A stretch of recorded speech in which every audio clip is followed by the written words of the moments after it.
You just realized your business needed to hire someone yesterday. How can you find amazing candidates fast? Easy. Just use Indeed. Stop struggling to get your job post seen on other job sites. With Indeed sponsored jobs, your post jumps to the top of the page for your relevant candidates, so you can reach the people you want faster. According to Indeed data, sponsored jobs posted directly on Indeed have 45% more applications than non-sponsored jobs. Don't wait any longer. Speed up your hiring right now with Indeed. And listeners of this show will get a $75 sponsored job credit to get your jobs more visibility at Indeed.com/ARTS. Just go to Indeed.com/ARTS right now and support our show by saying you heard about Indeed on this podcast. Terms and conditions apply. Hiring? Indeed is all you need. Ooh, a spicy question. I because love the writing is sort of everything, right? Like you can fix plot holes, but if the writing isn't so some there, readers love that, and some readers are like, "But I wanted more of this." So it's kind of a gamble. Hello and welcome back to the Right and Wrong podcast. On today's episode, I am with literary agent and founder of the plot agency, Marilia Savvides. Hello. Hello, and thank you for having me. Thanks so much for coming. Let's hit the ground running here and jump in with a bit about you and your kind of journey into publishing. I did a little bit of research. Am I right in thinking you have a law degree? I do have a law degree indeed. Yes, I did go down that route straight out of school. And then sort of really enjoyed that. I went to UCL. It was it was a really tough degree, but it was extremely interesting. Mm-hmm. But I did find that at the end of the degree, I realized that I was more in love with fictional sort of accounts of any sort of legal issue than I was with the actual law. The moral sort of gray areas, I don't think lived with me quite as comfortably. And I realized that I just spent my entire law degree, despite the huge sort of workload, squirreling away paperbacks constantly and just reading. And so at the end of the law degree, I was like, maybe what I was attracted to in the first place was, all the books that I was raised on, things like To Kill a Mockingbird, and then obviously the more fun commercial sort of Grisham's. I think that's what I imagined the law looked like. So I realized that I kind of wanted to be closer to books. Okay. And then you did a publishing course in New York? I did indeed, yeah. That was I was looking around for what I could possibly do to learn more about the industry, because it is so difficult to sort of get any information, especially back then. And it was one of the courses that popped up, and it seemed to be a really sort of intensive, but also, professional-led course, which felt quite practical. And then obviously my obsession with New York also played a role. So I applied, and I was very, very lucky to get in. And yeah, I mean, it was the sort of foundational experience for the rest of my career, for sure. Okay. Was it a sort of like broad, like this is what publishing is, and here's a kind of snapshot of each of the different parts of publishing? Yeah, that's a big part of it. It's sort of, you have editors, agents, everyone, like from every sort of possible niche of publishing. Someone professional working in the industry today will come in and talk to the students about what their job is like. And so, we had everything from production to sales to marketing to publicity. And then the late, great Ed Victor came in to give a talk on agenting.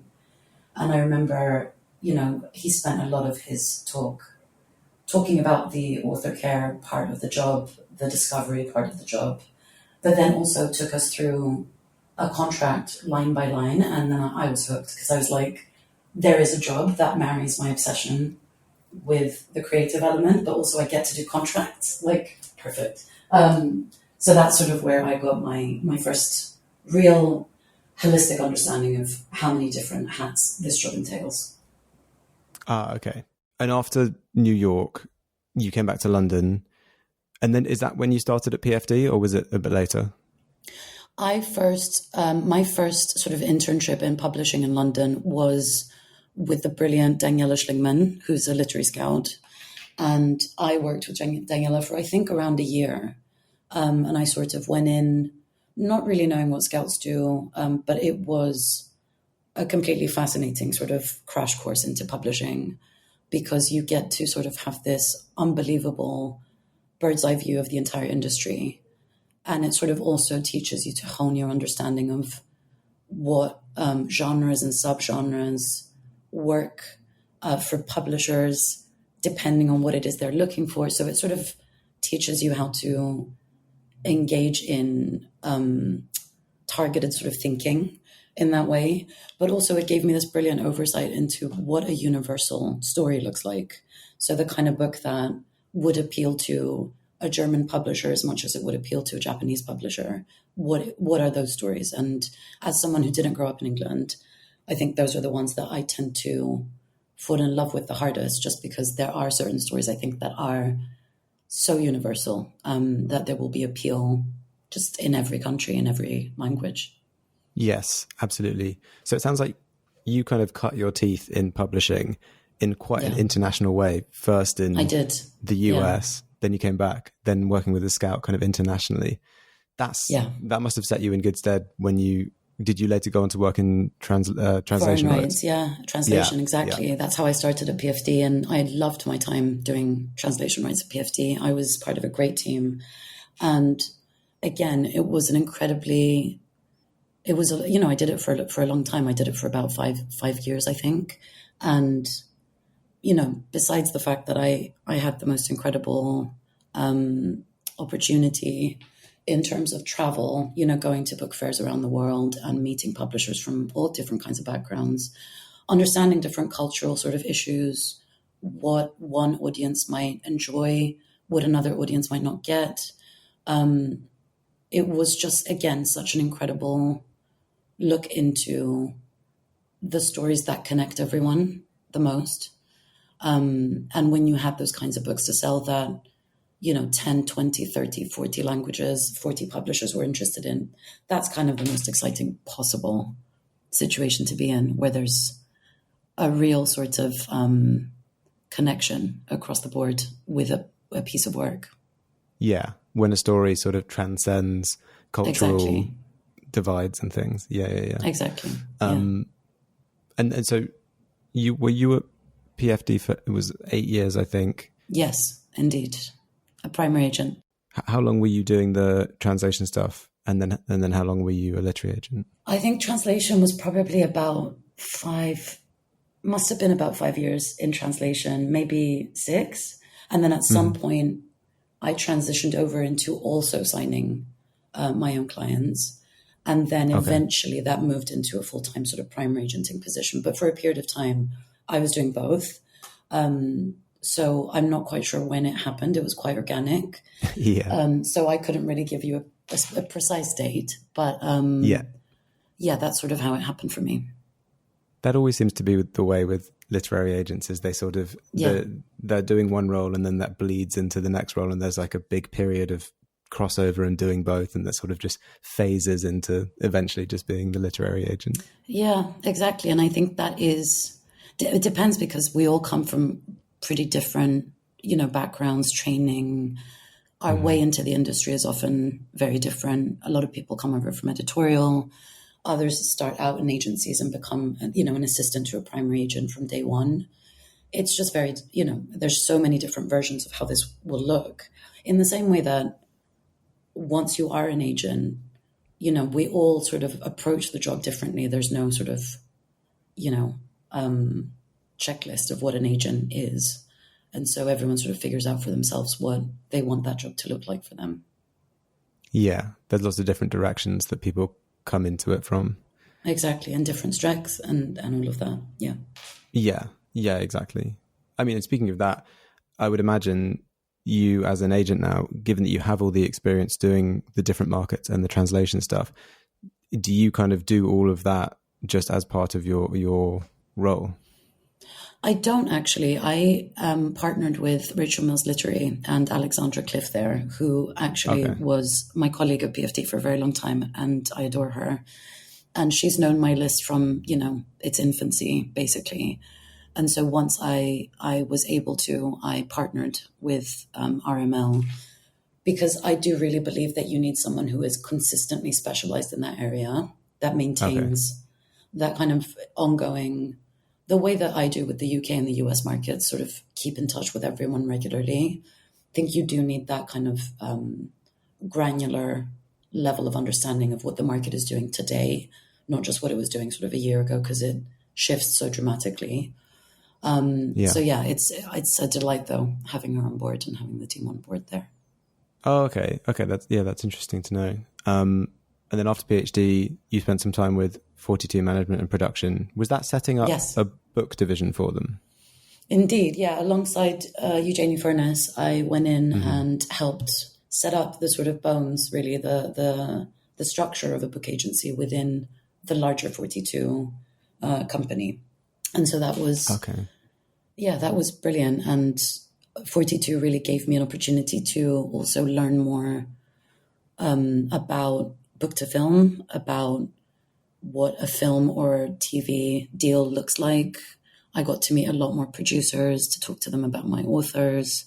Some of my authors got to dabble and now are working also like in parallel full-time as screenwriters. I also discovered a few authors via screenwriting who are now novelists and that I work with. So it was a very sort of, creative melting pot situation of, are there people here who are dreaming of writing a novel, and who can do it? And then vice versa. Some of my novelists very much hugely also talented in writing for the screen. So yeah, it was a great partnership. Okay, that's really cool. So yeah, your journey seems to continuously be you're learning new skills and learning about new parts of the industry. And I would imagine helping 42 set up that division of the group would set you in good stead, like probably taught you a lot when you came to actually setting up your own agency, the plot agency. Absolutely. Yeah. I mean, everything from, the sort of back end systems, the software that you'd need to start a database or building a website, what do we want that to look like? Coming up with the core genuine message of what ethos you want the company to have. All of those things were things that I learned and honed while I was at 42 when I was doing it, as an agent of 42. And then when it was time to set up the plot, it felt like it was a skill that I'd already, built. Mm-hmm. Was it something you'd been thinking about for a while, making your own agency? Yeah, and it was scary. Of course it was. But I do think that it felt like the right time to sort of take the leap, because there's never really going to be a right time to do it. It's always going to be scary and difficult. If you're earning a ton, for example, with your authors, making the jump is scary because you're going to leave all that commission behind, right? And then doing it and feeling a bit wobbly about it. If it's so much in its infancy, your career, that it's really sort of unpredictable what kind of income you might have, then it's terrifying. I think I tried to choose a moment when it was something in between where I could survive, but not sort of feel like I was leaving too much behind. But it felt like the right time, just because I think I wanted to be able to shape, the way that I work into the agency, right? I wanted the sort of global outlook. I wanted the fact that I had authors from all over the world that I worked with. I just wanted that to be part of the core messaging, because I really do believe that there are incredibly talented people in every country. And yeah, I don't see why we have barriers to storytelling. Yeah, I mean, absolutely. There's especially with the, where technology is at the moment, where you have to account for time difference, but you can speak to anyone around anywhere in the world at any time. So let's talk about the list then. As a literary agent, as an agency, what are the genres and ages that you represent? So I would say I don't really do any children's. I do no YA, though I could be persuaded if it was something that I totally fell in love with, because I do adore YA. It's just not where my natural instincts lie as an agent, because they are slightly different hats. But then I mostly focus on adult fiction, really. And then I do some nonfiction as well. But it is, mostly adult fiction. And within that, I would say that I tend to go more for darker subject matter in general. So everything from crime and thriller. I love a high concept in general, just absolutely adore something that feels like a new idea. I love dystopian fiction. I love grounded horror. I love grounded sci-fi. And then on the other side, I do also enjoy warm-hearted books as well. But for that to work for me, it's going to have like a very strong voice. And generally speaking, I do tend to go for things that are on the sort of, in industry speak, the sort of upmarket commercial space. So not super commercial, but not sort of super literary either. Accessible is what I would say. Yes. Okay. And when you say high concept, it's one of those phrases that I think I know what it means. Yeah. And then someone says it and I'm like, do I know what it means? What do you mean by high concept? So high concept to me is like, there's obviously stuff like high concept thrillers. Well, you'll take a thriller idea and you'll twist it, right? So something like, for example, there's a TV, I don't know why this is the first thing that comes to mind, but this is how your brain works when you're being recorded. But for example, there's a show that came out this year, a TV show called Paradise, which I feel like let's scratch that, because if I pitch this, it's a complete spoiler. Yeah. I know the show. Yeah, it's brilliant, but like not the best example. Oh my God, why am I blanking on this? Okay, give me a second. I'm trying to think. Would something like Gone Girl be high concept? I mean, no, because the pitch itself of Gone Girl is quite a straightforward thriller. It's a woman who goes missing, and that's kind of the premise. I think high concept is usually a twist, for me at least, is usually a twist on the pitch itself is the thing that makes it high concept. It's not necessarily the execution. I think Gone Girl in execution ends up being a more high concept novel because of the twists that come in that book.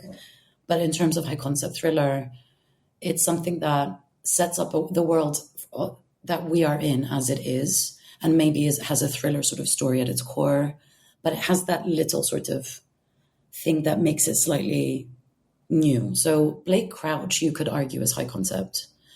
If you work as a manufacturing facilities engineer, installing a new piece of equipment can be as complex as the machinery itself. From prep work to alignment and testing, it's your team's job to put it all together. That's why it's good to have Grainger on your side. With industrial-grade products and next-day delivery, Grainger helps ensure you have everything you need close at hand through every step of the installation. Call 1-800-GRAINGER, click Grainger.com, or just stop by. Grainger, for the ones who get it done. It sort of sounds like it's only high concept the first time it's done, in a way. Well, that's the thing, yeah. It's something that feels new enough. Like The Sixth Sense, when it came out. Exactly. It's got a clear, concise premise, right? It's one of those things that you pitch and people get goosebumps from the fact that it feels new, right? So something like even Inception or The Martian could be a good example of a high concept novel. Even though those will fall into the sci-fi space, there's a reason they're so accessibly loved across, the spectrum of readers and beyond sort of sci-fi readers. There's a reason why those books are very accessible. It's because they are essentially either a suspense novel at heart with a really strong voice and a sort of ticking time bomb situation going on in The Martian. It just sort of happens to be on Mars, right? And of course, there's a lot of science involved, but even as a non-science fiction reader, people have adored that book because it's about the journey of the hero, right? And then similarly, something like Inception is obviously extremely high concept. It's got that, big world idea of, a dream within a dream within a dream kind of thing. And it does that beautifully, and that has attracted audiences that wouldn't necessarily watch something like Star Wars, for example.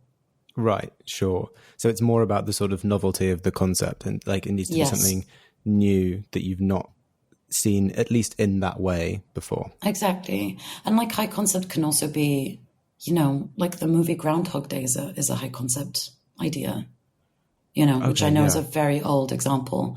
but it is about a man that keeps waking up on the same day. And that is why you'll see things like high concept, women's fiction or high concept rom-com. There's a lot of new mashups going on with that idea. Again, not new. Groundhog Day was, I think, made in the 80s. But it's that idea that you can bring something like a Groundhog Day into a rom-com genre, for example, right? It doesn't have to just live in the thriller space. But I think, in the thriller space is where I usually get most excited. Okay. And that's more of a personal preference than anything.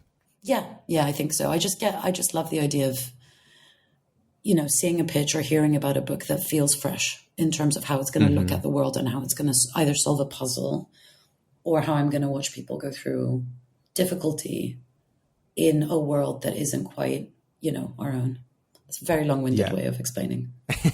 Please feel free to edit as you see fit. Somewhere in there'll be some great wisdom that we can put together. Sure. So back on your list, how much of you mentioned most of it's fiction, but there is some non-fiction.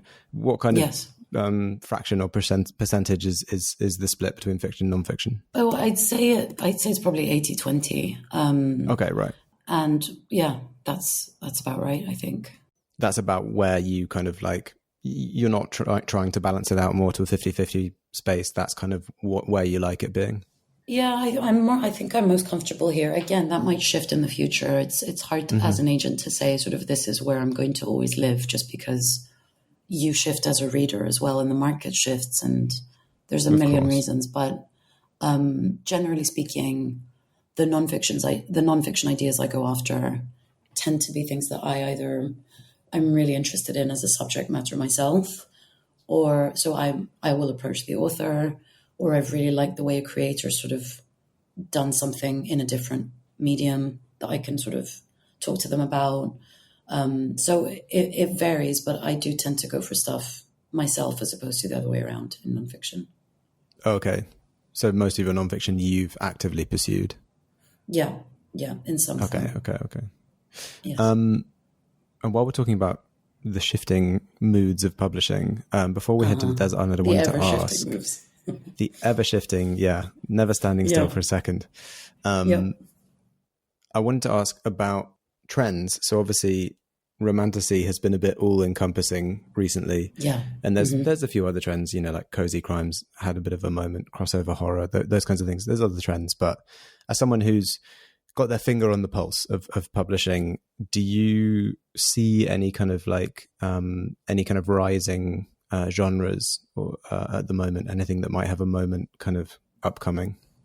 I think that I'm not a huge fan of trend watching / chasing. Obviously I keep an eye on it, but what I mean is my sort of philosophy on the trend conversation is, I think because when I was coming up, psychological suspense and sort of domestic psychological suspense was the biggest thing, and it sort of went on for many, many years, right? Mm-hmm. And so that was a trend that I think had the kind of longevity and consistency that could be maintained for a very, very long time. And that, of course, was in huge part sort of an effect of part of the Gone Girl effect, right? That's sort of, I think, when it kicked into high gear, was this realization that we can sort of bring back those relationship thrillers in this big way. They never really totally go away, of course, but that was sort of its golden age at the time. I think since then, publishing has sort of been struggling to find a replacement for something as big and as broad. So I think since the psychological suspense sort of boom deflated a little bit, because as we often do in publishing, we sort of oversaturated it. I think we've been looking for what the next thing will be that is similar to that amount of enthusiasm and the same. Again, I think that went on for about 8 years. So, what's that next thing? And I'm not sure we're going to have that again in any time soon. Obviously, romantasy has been huge, and it's a wonderful thing to see so many people engaging in fiction who maybe have put it aside, who maybe were a bit bored of the stuff that was coming out. To see the sort of level of enthusiasm and engagement has been really beautiful, because a lot of that was reader-led. It really was a lot of proper passion for for the characters, you know, for the world that they were inhabiting. And so I think it's been gorgeous, but it's hard to predict. And I do think that with lead times in publishing being, you know, usually 18 months from when a book sells, by the time a book comes out, it might be a completely different market. So Yeah. I tend to sort of look at more general, I would say, spaces that I would go for as a reader. And that's what I use as a metric, really. The thing that I would say that I'm excited about is that I think there is a lot more appetite than there used to be for sort of mixing genres, which we've seen obviously with romantasy. But I love the idea of the fact that there's more space for, you know, horror that's more grounded, or things that are really playing with different elements and different spaces, because I love the books that don't really fit into one category. I think those are often the ones that speak to people the most when they're done well. You know, those do often have longevity in readers' minds as well, because they feel new and special. And so that is a really welcome, wonderful sort of, a wonderful look into the future, I think. I'm seeing more and more people opening up to more genres. Yeah, absolutely. I've definitely seen a lot of books doing really well that are essentially taking two quite set genres and just kind of like crossing them together and seeing how that works out. And that's fun, because a lot of people are reading across these genres. They're familiar with the tropes of the genres. So when you put them together, it's exciting for them to see how you've worked those in. Right, exactly. I mean, even The Ministry of Time is a brilliant example, you know, where she did such a phenomenal job of bringing in like quite elevated, but also quite a classic sort of almost Pride and Prejudice dynamic, right, of rom-com, but in a contemporary setting. And then obviously the time travel twist just completely made it a breath of fresh air. And the reason that book works is definitely the characterization and the chemistry. But I do think that the time travel element just adds so much natural joy, for lack of a better word, to the experience. It's just, it feels fresh and fun. Yeah, absolutely. We are at the time in the episode where I ship you off to the desert island and ask you, if you were stranded on the desert island with a single book, which book do you hope that it would be? So sorry, Jamie, no offense, but I do hate this question. And the reason I do, this is not personal.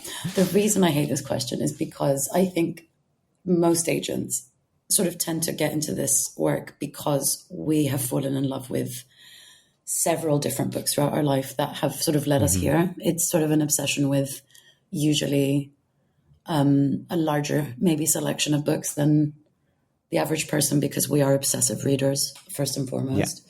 So it's a very hard question to answer.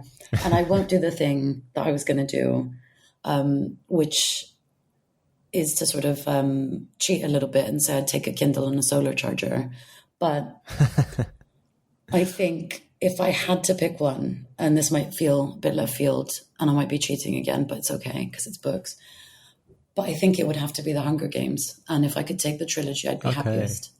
I'm sure the original someone has bound all three of those together. Yeah, exactly. So I'll just take a giant, like one giant copy, or I will bind them myself.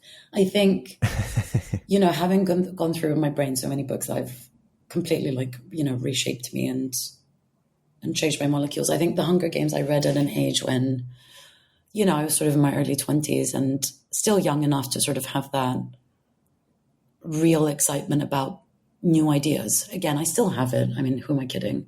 But I think there's just something so immersive about it. It stands up to this day. It holds up, I should say. And there's something about the balance between the genuine peril, right? The real peril and injustice that the characters are facing. And then the fact that they are facing those dangers head on, really realistically, but also with just enough hope, which is the thing you need to change things in the world. There is a reason why that book speaks to me so much, I think. And it's kind of how I feel about the world. Is like, let's be realistic and not be scared to be scared about the things that are scary. But let's not fall into despair about it either, you know? Yeah. Yeah, I think one of the best kind of aspects of the Hunger Games novels is the balance between the darkness and the light. It never feels like it's too dark. At the same time, it never feels like it's too light, so that it always feels grounded. Exactly. And to that, it feels real. And I love the fact that she's a very reluctant hero, you know? Mm-hmm. It makes her, I think, someone you can root for sort of wholeheartedly. And to the end, I think most reluctant heroes, they sort of become willing relatively quickly in stories, but she is reluctant literally until the final reluctant page. The whole time, which I love about her. Because you just know that the character you're with is doing it for the right reasons. You know, she's being dragged kicking and screaming into this role. So anyway, very long-winded way of saying, if I was on a desert island and I needed to not think about being on a desert island, I'm pretty sure the Hunger Games trilogy would help with that. That's great. I mean, going back to our talk about trends, though, Hunger Games, I think, also started a pretty big trend of YA dystopia for a bit. Yeah. Oh, I think dystopia to me is evergreen.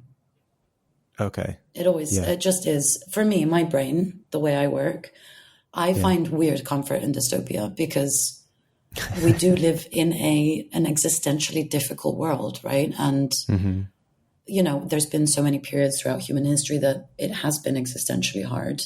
And that's when you usually will see a rise in dystopian fiction, whatever that looks like, because I think what it can do is, for me, it gives me comfort to read a world that is dangerous and difficult and complicated and hard to imagine and scary, where you still have human connection, where you still have people fighting for someone else, where you still have survival, you know, whatever that looks like, where you have someone going against the grain. Those are, to me, extremely comforting novels, because usually there is also an ending to that existential moment, whatever that looks like. I just think it will always be, for me, a genre that I go back to as a reader, and I will always look for it in submissions. Okay. It's I have heard rumblings that it is on the rise, which I'm not surprised, having watched the news, that it's becoming popular again. It's interesting though, because I do think for many years, because we've been in obviously difficult times for quite a few years now, I think a lot of the general consensus was that most readers were turning to coziness and escape and comfort, which I think is true. But I also think readers are turning just as much to dark subject matter, where they can sort of pour their fears into the book and leave them there. And it sort of helps you navigate that fear. So I do think that both are equally as important. And you see that in the television shows that are popular as well. Yes. Yeah, absolutely. It's a sort of fight or flight, right? You know, whichever you find best to get through the difficult times, is if you go cozy or if you just go headfirst into the darkness. Exactly. So coming up in the second half of the episode, we are going to get into the weeds with queries and cover letters and everything that comes with that. That will all be in the extended episode, which you can find over at patreon.com/rightandwrong. The dystopia I tend to love is relatively simple world building. So The Hunger Games, The Handmaid's Tale, obviously there's a lot there, but I mean, it's less sort of sci-fi techno future, more grounded sort of nightmare of our own making. Yeah. Exactly. Okay, that's great. I think there's a lot for people to think about, and if they have something that sounds similar to that, they've got a couple of months before your submissions are open to really polish it up. Yeah, which is great. Amazing. Thank you. Thank you so much. Well, Marilia, it's been so great chatting with you and hearing all about your kind of experiences with publishing and being a literary agent. It's been great. Thank you so much. Thank you for your time. Thanks for having me, Jamie. I appreciate it. For anyone listening, if you want to keep up with what Marilia is doing, you can find her on Blue Sky. at Marilia Savvides, or you can head over to the website for the agency, theplotagency.com. Her submissions are closed right now, but fingers crossed they'll be open sometime towards the end of July, August. So if you are thinking about submitting, keep checking the website and it'll be updated to let you know when those are open again. To support this podcast, like, follow and subscribe, join the Patreon for ad-free extended episodes, and check out my other podcasts, The Chosen Ones and Other Tropes. Thanks again, Marilia, and thanks to everyone listening. We will catch you on the next episode. Hey, it's Austin James. Yes, I'm living with diabetes, but it doesn't have to define me. Thanks to the Freestyle Libre 3 Plus sensor, I get real-time glucose readings throughout the day. The Freestyle Libre 3 Plus sensor is small and easy to wear, giving me the freedom to focus on my life as a parent and a musician. Now this is progress. You can get a free sensor at freestylelibre.us. Offer available for people who qualify. Visit myfreestyle.us to see all terms and conditions. Certain exclusions apply. Data on file, Abbott Diabetes Care. For prescription only. Safety info found at freestylelibre.us. If you work as a manufacturing facilities engineer, installing a new piece of equipment can be as complex as the machinery itself. From prep work to alignment and testing, it's your team's job to put it all together. That's why it's good to have Grainger on your side. With industrial-grade products and next-day delivery, Grainger helps ensure you have everything you need close at hand through every step of the installation. Call 1-800-GRAINGER, click Grainger.com, or just stop by. Grainger, for the ones who get it done.